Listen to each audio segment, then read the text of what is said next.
यार Pakistan super league 9 ਜਿਹੜਾ ਵਾ ਉਹ ਖਤਮ ਹੋ ਚੁੱਕਿਆ ਵਾ। ਇਸਲਾਮਾਬਾਦ ਯੂਨਾਈਟਿਡ ਦੀ ਟੀਮ ਨੇ ਪਾਕਿस्तान ਸੁਪਰ ਲੀਗ 9 ਦਾ ਫਾਈਨਲ ਜਿੱਤ ਲਿਆ ਸੀ।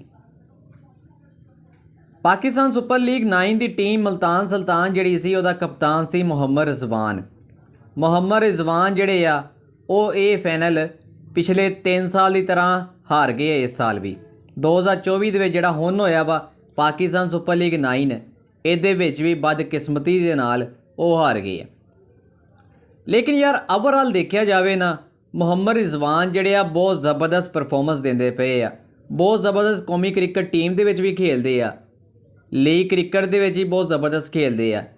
ਲੇਕਿਨ ਪਤਾ ਨਹੀਂ ਯਾਰ ਇਸ ਖਿਲਾੜੀ ਦੀ ਕਿਸਮਤ ਦੇ ਵਿੱਚ ਪਾਕਿस्तान ਸੁਪਰ ਲੀਗ ਦੀ ਟਰਾਫੀ ਜਿਹੜੀ ਆ 2024 ਵਿੱਚ ਵੀ ਕੋਈ ਨਹੀਂ ਸੀ, 2023 ਵਿੱਚ ਵੀ ਕੋਈ ਨਹੀਂ ਸੀ ਤੇ 2022 ਦੇ ਵਿੱਚ ਵੀ ਕੋਈ ਨਹੀਂ ਸੀ। ਮੈਂ ਇੰਨੇ ਸਾਲਾਂ ਦੀ ਗੱਲ ਕਿਉਂ ਕੀਤੀ ਆ ਭਈਆ? ਦਰਅਸਲ ਇਹ ਆ ਕਿ 2022 ਦੇ ਵਿੱਚ ਵੀ ਮਲਤਾਨ ਸੁਲਤਾਨ ਜਿਹੜੀ ਆ ਮੁਹੰਮਦ ਰਿਜ਼ਵਾਨ ਦੀ ਕਪਤਾਨੀ ਦੇ ਵਿੱਚ ਨਾ ਪਾਕਿस्तान ਸੁਪਰ ਲੀਗ ਦੇ ਫਾਈਨਲ 'ਚ ਪਹੁੰਚੀ ਸੀ। 2023 'ਚ ਵੀ ਪਹੁੰਚੀ, 2024 'ਚ ਵੀ ਪਹੁੰਚੀ। ਲੇਕਿਨ ਇਹ 3 ਸਾਲਾਂ ਦੇ ਵਿੱਚ ਮੁਹੰਮਦ ਰਿਜ਼ਵਾਨ ਜਿਹੜੇ ਆ ਮਲਤਾਨ ਸੁਲਤਾਨ ਨੂੰ ਟਰਾਫੀ ਨਹੀਂ ਜਿਤਾ ਸਕੇ। ਪਤਾ ਨਹੀਂ ਯਾਰ ਹਰ ਬੰਦੇ ਦੇ ਮੁਕੱਦਰ ਦੀ ਗੱਲ ਹੁੰਦੀ ਆ, ਨਸੀਬ ਦੀ ਗੱਲ ਹੁੰਦੀ ਆ, ਕਿਸਮਤ ਦੀ ਗੱਲ ਹੁੰਦੀ ਆ। ਪਤਾ ਨਹੀਂ ਮੁਹੰਮਦ ਰਿਜ਼ਵਾਨ ਦੀ ਕਿਸਮਤ ਨੇ ਉਹਨਾਂ ਦਾ ਸਾਥ ਨਹੀਂ ਦਿੱਤਾ। ਕੀ ਵਜ੍ਹਾ ਵਾ ਯਾਰ ਕਿ ਓਵਰਆਲ ਇਹ ਖਿਲਾੜੀ ਤੇ ਬਹੁਤ ਜ਼ਬਰਦਸਤ ਪਰਫਾਰਮੈਂਸ ਦਿੰਦਾ ਵਾ, ਅੱਛੇ ਰਨਸ ਬਣਾਉਂਦਾ ਪਿਆ ਵਾ, 50 ਬਣਾ ਰਿਹਾ ਵਾ, ਸੈਂਚਰੀਆਂ ਬਣਾ ਰਿਹਾ ਵਾ, ਕੌਮੀ ਕ੍ਰਿਕਟ ਟੀਮ ਦੇ ਵਿੱਚ ਵੀ ਸਹੀ ਖੇਲਦਾ ਪਿਆ ਵਾ। ਹਾਲਾਂਕਿ ਪਾਕਿस्तान ਕ੍ਰਿਕਟ ਬੋਰਡ ਜਿਹੜਾ ਵਾ ਉਹ ਬਾਬਰ ਆਜ਼ਮ ਤੋਂ ਬਾਅਦ 'ਚ ਨਾ ਇਹੀ ਸੋਚਦਾ ਸੀ ਕਿ ਮੁਹੰਮਦ ਰਿਜ਼ਵਾਨ ਨੂੰ ਪਾਕਿस्तान ਕ੍ਰਿਕਟ ਟੀਮ ਦੀ ਕਪਤਾਨੀ ਦਿੱਤੀ ਜਾਵੇ। ਲੇਕਿਨ ਅਗਰ ਮੁਹੰਮਦ ਰਿਜ਼ਵਾਨ ਨੂੰ ਵੀ ਪਾਕਿस्तान ਕ੍ਰਿਕਟ ਟੀਮ ਦੀ ਕਪਤਾਨੀ ਦਿੱਤੀ ਗਈ ਤੇ ਕੀ ਮੁਹੰਮਦ ਰਿਜ਼ਵਾਨ ਟਾਈਟਲ ਪਾਕਿस्तान ਕ੍ਰਿਕਟ ਟੀਮ ਨੂੰ ਕੋਈ ਜਿਤਾ ਪਾਉਣਗੇ? ਪਤਾ ਨਹੀਂ। ਕੁਝ ਖਿਲਾੜੀ ਇੱਦਾਂ ਦੇ ਹੁੰਦੇ ਜਿਹੜੇ ਕਿ ਬਹੁਤ ਅੱਛੀ ਪਰਫਾਰਮੈਂਸ ਦਿੰਦੇ ਆ, ਬੜਾ ਅੱਛਾ ਖੇਡਦੇ ਆ, ਟਰੈਕ ਰਿਕਾਰਡ ਉਹਨਾਂ ਦਾ ਬਹੁਤ ਅੱਛਾ ਹੁੰਦਾ ਵਾ। ਲੇਕਿਨ ਜਦੋਂ ਉਹਨਾਂ ਨੂੰ ਕਪਤਾਨੀ ਕਿਸੇ ਵੀ ਟੀਮ ਦੀ ਦਿੱਤੀ ਜਾਂਦੀ ਹੈ ਨਾ ਤੇ ਉਹ ਸਹੀ ਤੇ ਖੇਲਦੇ ਆ, ਲੇਕਿਨ ਉਹਨਾਂ ਦੀ ਕਪਤਾਨੀ ਦੇ ਵਿੱਚ ਟੀਮ ਜਿਹੜੀ ਆ ਟਰਾਫੀ ਨਹੀਂ ਜਿੱਤ ਪਾਉਂਦੀ, ਟੂਰਨਾਮੈਂਟ ਨਹੀਂ ਜਿੱਤ ਪਾਉਂਦੀ ਤੇ ਇਸ ਤਰ੍ਹਾਂ ਉਹਨਾਂ ਦੀ ਕਪਤਾਨੀ ਦੇ ਉੱਤੇ ਵੀ ਸਵਾਲਾਤ ਉੱਠਣ ਲੱਗ ਜਾਂਦੇ ਆ। ਯਾਰ ਤੁਸੀਂ ਕਹੋਗੇ ਮੈਂ ਕਿਸ ਤਰ੍ਹਾਂ ਦੀ ਗੱਲ ਕਰ ਰਿਹਾ ਵਾਂ? ਦਰਅਸਲ ਗੱਲ ਇਹ ਆ ਕਿ ਜਿੱਦਾਂ ਕਿ ਬਾਬਰ ਆਜ਼ਮ ਸੀ ਜਿਹੜੇ ਪਾਕਿस्तान ਕ੍ਰਿਕਟ ਟੀਮ ਦੇ ਕਪਤਾਨ ਰਹੇ। ਹਾਲਾਂਕਿ 4 ਸਾਲ ਬਾਬਰ ਆਜ਼ਮ ਨੇ ਪਾਕਿस्तान ਕ੍ਰਿਕਟ ਟੀਮ ਦੀ ਕਪਤਾਨੀ ਕੀਤੀ ਹੈ। 2019 ਤੋਂ ਲੈ ਕੇ 2023 ਤੱਕ ਬਾਬਰ ਆਜ਼ਮ ਨੇ ਪਾਕਿस्तान ਕ੍ਰਿਕਟ ਟੀਮ ਦੀ ਕਪਤਾਨੀ ਕੀਤੀ। ਲੇਕਿਨ ਜਿੰਨੇ ਵੀ ਟੂਰਨਾਮੈਂਟ ਹੋਏ ਆ ਬਾਬਰ ਆਜ਼ਮ ਦੀ ਕਪਤਾਨੀ ਦੇ ਵਿੱਚ 4 ਸਾਲ ਲਗਾਤਾਰ ਵੇਲੇ T20 ਦੇ ਵੀ ਵਰਲਡ ਕੱਪ ਹੋਏ ਆ, ਲੇਕਿਨ ਬਾਬਰ ਆਜ਼ਮ ਦੀ ਕਪਤਾਨੀ ਦੇ ਵਿੱਚ ਪਾਕਿस्तान ਕ੍ਰਿਕਟ ਟੀਮ ਕੋਈ ਵੀ ਟੂਰਨਾਮੈਂਟ ਨਹੀਂ ਜਿੱਤ ਸਕੀ। ਕੋਈ ਟਰਾਫੀ ਪਾਕਿस्तान ਕ੍ਰਿਕਟ ਟੀਮ ਪਾਕਿस्तान ਦੇ ਵਿੱਚ ਨਹੀਂ ਲਿਆ ਸਕੀ। ਕੋਈ T20 ਵਰਲਡ ਕੱਪ ਬਾਬਰ ਆਜ਼ਮ ਦੀ ਕਪਤਾਨੀ ਦੇ ਵਿੱਚ ਪਾਕਿस्तान ਕ੍ਰਿਕਟ ਟੀਮ ਨੇ ਨਹੀਂ ਜਿੱਤੀ। ਕਿਉਂਕਿ ਪਤਾ ਨਹੀਂ ਯਾਰ ਕੀ ਹੁੰਦਾ ਵਾ ਕਿ ਹਾਲਾਂਕਿ ਬਾਬਰ ਆਜ਼ਮ ਵੀ ਬੜੇ ਅੱਛੇ ਕਪਤਾਨ ਸੀ, ਲੇਕਿਨ ਉਹਨਾਂ ਦੀ ਕਿਸਮਤ ਦੇ ਵਿੱਚ ਕੋਈ ਟਰਾਫੀ ਹੈ ਹੀ ਨਹੀਂ ਸੀ। ਕੋਈ ਪਾਕਿस्तान ਕ੍ਰਿਕਟ ਟੀਮ ਨੂੰ T20 ਵਰਲਡ ਕੱਪ ਹੀ ਨਹੀਂ ਜਿਤਾ ਸਕੇ।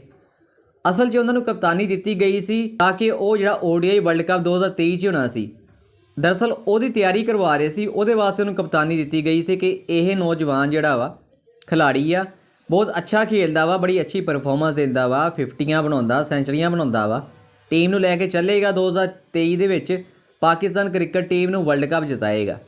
ਲੇਕਿਨ ਬਾਬਰ ਆਜ਼ਮ ਦੀ ਕਪਤਾਨੀ ਵਿੱਚ ਪਾਕਿस्तान ਕ੍ਰਿਕਟ ਟੀਮ ਇੰਡੀਆ 'ਤੇ ਗਈ, ਲੇਕਿਨ ਇੰਡੀਆ ਦੇ ਵਿੱਚ ਉੱਥੇ ਹਾਰ ਕੇ ਆਈ, ਕੋਈ ਅੱਛੀ ਪਰਫਾਰਮੈਂਸ ਨਹੀਂ ਦੇ ਸਕੀ। ਤੇ ਉਹੀ ਗੱਲ ਹੋਈ ਕਿ ਪਾਕਿस्तान ਕ੍ਰਿਕਟ ਟੀਮ ਜਦੋਂ ਵਾਪਸ ਆਈ ਹੈ ਨਾ ਤੇ ਪਾਕਿस्तान ਕ੍ਰਿਕਟ ਬੋਰਡ ਨੇ ਬਾਬਰ ਆਜ਼ਮ ਨੂੰ ਕਪਤਾਨੀ ਤੋਂ ਹਟਾ ਦਿੱਤਾ। ਇਹ ਤੇ ਆਪਣੇ ਪਾਕਿस्तान ਦੇ ਉਹ ਖਿਲਾੜੀ ਹੈ ਜਿਨ੍ਹਾਂ ਨੂੰ ਕਪਤਾਨੀ ਦਿੱਤੀ ਗਈ, ਲੇਕਿਨ ਉਹ ਪਰਫਾਰਮ ਨਹੀਂ ਕਰ ਪਾਏ। ਉਹਨਾਂ ਦੀ ਕਪਤਾਨੀ ਦੇ ਵਿੱਚ ਪਾਕਿस्तान ਕ੍ਰਿਕਟ ਟੀਮ ਜਿਹੜੀ ਆ ਕੋਈ ਟਰਾਫੀ ਨਹੀਂ ਜਿੱਤ ਪਾਈ। ਲੇਕਿਨ ਯਾਰ ਦੂਜੀ ਤਰਫ ਇੰਡੀਆ ਦੀ ਗੱਲ ਕਰੀਏ ਤਾਂ ਇੰਡੀਆ ਦੇ ਵਿੱਚ ਇੱਕ ਖਿਲਾੜੀ ਸੀ ਸਚਿਨ ਤੇਂਦੁਲਕਰ, ਸ਼ਾਇਦ ਤੁਸੀਂ ਜਾਣਦੇ ਹੀ ਹੋਵੋਗੇ। ਕਿਉਂ ਨਹੀਂ ਜਾਣਦੇ ਹੋਵੋਗੇ? ਜਾਣਦੇ ਤਾਂ ਲਾਜ਼ਮੀ ਹੋਵੋਗੇ ਕਿਉਂਕਿ ਬੜਾ ਜ਼ਬਰਦਸਤ ਖਿਲਾੜੀ ਸੀ ਇਹ। ਇੰਡੀਅਨ ਕ੍ਰਿਕਟ ਟੀਮ ਜਿਹੜੀ ਆ ਇਹਨਾਂ ਨੂੰ ਗੋਡ ਆਫ ਕ੍ਰਿਕਟ ਕਹਿੰਦੀ ਆ। ਬੜੀ ਅੱਛੀ ਪਰਫਾਰਮੈਂਸ ਸਚਿਨ ਤੇਂਦੁਲਕਰ ਨੇ ਦਿੱਤੀ ਹੈ ਕਿ ਇੱਕ ਵਕਤ ਆਇਆ ਸੀ ਕਿ ਇਸ ਖਿਲਾੜੀ ਨੂੰ ਵੀ ਇੰਡੀਆ ਦੀ ਕ੍ਰਿਕਟ ਟੀਮ ਨੇ ਕਪਤਾਨ ਬਣਾ ਦਿੱਤਾ ਸੀ। ਲੇਕਿਨ ਸਚਿਨ ਟੰਡੂਲਕਰ ਜਿਹੜੇ ਸੀ ਐਜ਼ ਅ ਕੈਪਟਨ ਜਿਹੜੇ ਫੇਲ ਹੋਏ ਸੀ, ਕੋਈ ਅੱਛੀ ਪਰਫਾਰਮੈਂਸ ਨਹੀਂ ਦੇ ਸਕੇ ਸੀ। ਇੰਡੀਆ ਦੀ ਕ੍ਰਿਕਟ ਟੀਮ ਇਹਨਾਂ ਦੀ ਕਪਤਾਨੀ ਵਿੱਚ ਕੋਈ ਟੂਰਨਾਮੈਂਟ ਸਹੀ ਤਰ੍ਹਾਂ ਨਹੀਂ ਜਿੱਤ ਪਾਈ ਸੀ, ਕੋਈ ਟਰਾਫੀ ਨਹੀਂ ਉਠਾ ਪਾਈ ਸੀ। ਹਾਲਾਂਕਿ ਸਚਿਨ ਟੰਡੂਲਕਰ ਜਿਹੜੇ ਬੜੇ ਅੱਛੇ ਖੇਡਦੇ ਆ, ਬੜੀ ਰਿਕਾਰਡ ਉਹਨਾਂ ਨੇ ਬਣਾਏ ਹੋਏ ਕ੍ਰਿਕਟ ਦੇ ਵਿੱਚ, ਲੇਕਿਨ ਐਜ਼ ਅ ਕੈਪਟਨ ਉਹ ਸਹੀ ਤਰ੍ਹਾਂ ਪਰਫਾਰਮ ਨਹੀਂ ਕਰ ਪਏ। ਇਸੇ ਤਰ੍ਹਾਂ ਵਿਰਾਟ ਕੋਹਲੀ ਆ, ਵਿਰਾਟ ਕੋਹਲੀ ਨੂੰ ਵੀ ਇੰਡੀਅਨ ਕ੍ਰਿਕਟ ਟੀਮ ਦੀ ਕਪਤਾਨੀ ਦਿੱਤੀ ਗਈ ਸੀ, ਲੇਕਿਨ ਵਿਰਾਟ ਕੋਹਲੀ ਵੀ ਕੋਈ ਅੱਛੇ ਕਪਤਾਨ ਸਾਬਤ ਨਹੀਂ ਹੋਏ। ਹਾਲਾਂਕਿ ਬੜੇ ਅੱਛੇ ਖਿਲਾੜੀ ਆ, ਬੜਾ ਅੱਛਾ ਪਰਫਾਰਮ ਕਰਦੇ ਆ, ਬਹੁਤ ਅੱਛਾ ਖੇਡਦੇ ਆ, ਲੇਕਿਨ ਐਜ਼ ਅ ਕੈਪਟਨ ਜਿਹੜਾ ਵਾ ਇੰਡੀਆ ਦੀ ਕ੍ਰਿਕਟ ਟੀਮ ਨੂੰ ਉਹ ਕੋਈ ਟੂਰਨਾਮੈਂਟ, ਕੋਈ ਟਰਾਫੀ ਨਹੀਂ ਜਿਤਾ ਸਕੇ। ਉਹਨਾਂ ਨੂੰ ਟੈਸਟ ਕ੍ਰਿਕਟ ਟੀਮ ਦੀ ਵੀ ਕਪਤਾਨੀ ਦਿੱਤੀ ਗਈ, T20 ਦੀ ਵੀ ਦਿੱਤੀ ਗਈ, ਵਨਡੇ ਦੀ ਵੀ ਦਿੱਤੀ ਗਈ, ਲੇਕਿਨ ਸਾਰਿਆਂ ਦੇ ਵਿੱਚ ਉਹ ਫਲਾਪ ਵੀ ਰਹੇ ਆ। ਐਜ਼ ਅ ਕੈਪਟਨ ਉਹ ਸਹੀ ਤਰ੍ਹਾਂ ਪਰਫਾਰਮ ਨਹੀਂ ਕਰ ਪਏ। ਬਸ ਗੱਲ ਇਹ ਹੁੰਦੀ ਹੈ ਕਿ ਹਰ ਬੰਦੇ ਦੀ ਮੁਕੱਦਰ ਹੁੰਦੇ ਆ, ਮੁਕੱਦਰਾਂ ਦੀ ਖੇਡ ਆ ਸਾਰੀ। ਹਾਲਾਂਕਿ ਪਾਕਿਸਤਾਨ ਕ੍ਰਿਕਟ ਟੀਮ ਦੇ ਵਿੱਚ ਜਿਹੜਾ ਖਿਲਾੜੀ ਸ਼ਾਦਾਬ ਖਾਨ ਆ, ਜਿਹੜਾ ਕਿ ਇਸਲਾਮਾਬਾਦ ਯੂਨਾਈਟਿਡ ਦਾ ਕਪਤਾਨ ਵਾ, ਹਾਲਾਂਕਿ ਪਾਕਿਸਤਾਨ ਕ੍ਰਿਕਟ ਟੀਮ ਦੇ ਵਿੱਚ ਵੀ ਸ਼ਾਦਾਬ ਖਾਨ ਨੂੰ ਨਾਇਬ ਕਪਤਾਨ ਬਣਾਇਆ ਗਿਆ ਸੀ, ਲੇਕਿਨ ਪਾਕਿਸਤਾਨ ਕ੍ਰਿਕਟ ਟੀਮ ਦੇ ਵਿੱਚ ਉਹਨੂੰ ਕਪਤਾਨ ਨਹੀਂ ਬਣਾਇਆ ਗਿਆ, ਨਾਇਬ ਕਪਤਾਨ ਹੀ ਬਣਾਇਆ ਗਿਆ।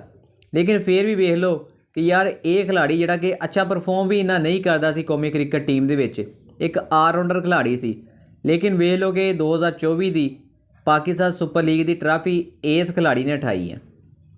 ਇਸ ਖਿਲਾੜੀ ਨੇ ਪਾਕਿਸਤਾਨ ਸੁਪਰ ਲੀਗ 9 ਦਾ ਸੀਜ਼ਨ ਜਿੱਤਿਆ ਵਾ, ਆਪਣੀ ਟੀਮ ਨੂੰ ਫਤਹ ਦਿਲਵਾਈ ਆ। ਬੜੀ ਹੈਰਾਨਗੀ ਦੀ ਗੱਲ ਆ।